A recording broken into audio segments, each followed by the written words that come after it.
আমাদের এই 10 নম্বর প্রশ্নটা ত্রিকোণমিতি সেক্টর থেকে হয়েছে। এইটা জানতে হইলে আমাদের ত্রিকোণমিতির একদম মিনিমাম কিছু ডিগ্রির মান, অল্প কিছু সূত্র একটু মাথায় থাকতে হইব, নাইলে এই জিনিসটা আমাদের কাছে জটিল মনে হইব। জটিল বলতে কি, মানে অপরিচিত মনে হইব। তো ত্রিকোণমিতির ওই বেসিক জিনিসগুলি একটু জানতে চান, আমি আমার ডিসক্রিপশনে আমার ওই ক্লাসগুলির লিঙ্ক দিয়ে দিতেছি, ওগুলি একটু দেখে নিন।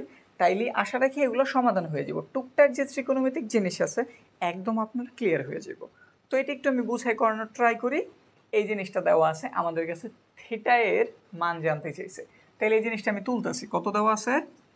1 + 10 square theta is equal to 4। দেখেন কি জন্য জানতে বলছে, 1 + 10 স্কোয়ার থিটা, এইটাই হইতেছে একটা সূত্র। এটা হইতেছে সেক স্কোয়ারের সূত্র, সেক স্কোয়ার থিটা।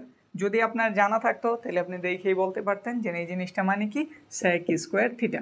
তো একটু দয়া কইরা, যদি এগুলা মাথায় না থাকে, নাই থাকতে পারে, লম্বা সময় হয়েছে, একটু ডিসক্রিপশনে দেখে নিন। খুব সিম্পলভাবে এগুলি দেওয়া আছে, কীভাবে ইজিলি মনে রাখতে পারবেন ওইগুলিও বলা আছে। তো সেক স্কোয়ার থিটা হইতেছে 1 + 10 স্কোয়ারের মান, ওই পাশটাতে কি আছে আমাদের একটা 4।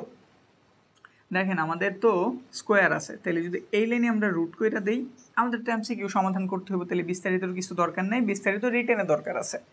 তো এখান থেকে আমরা কি পাইলাম, শুধু একটা সেক থিটা, 4-এরটা আমরা জানি 2 হয়ে যায়। এবার সেক থিটা, এই 2 হইতাছে সেক 60 ডিগ্রির মান। কত ডিগ্রির মান? 60 ডিগ্রির মান। পুরোটাই তাইলে আমাদের মুখস্থ বিদ্যার উপরে হয়ে গেল। যদি আপনার জানা থাকতো আপনি ইজিলি মান বের করতে পারতেন। দেখেন এইখান থেকে এখানে এসে তাও একটা সূত্র ছিল, শুধু এই একটা লাইন আমি রুট করছি, এতটুকু বুঝার জিনিস, যেটা আপনি এমনিই পারেন। তো সেক থিটা লিখলাম, সেক থিটা, এটা হইতেছে আমাদের সেক 60 ডিগ্রির মান। তো এই পাশ থেকে আপনি সেক সেক কাইটা দেন, কি রইল, থিটা 60। তাইলে আমাদের থিটা এর মান কত?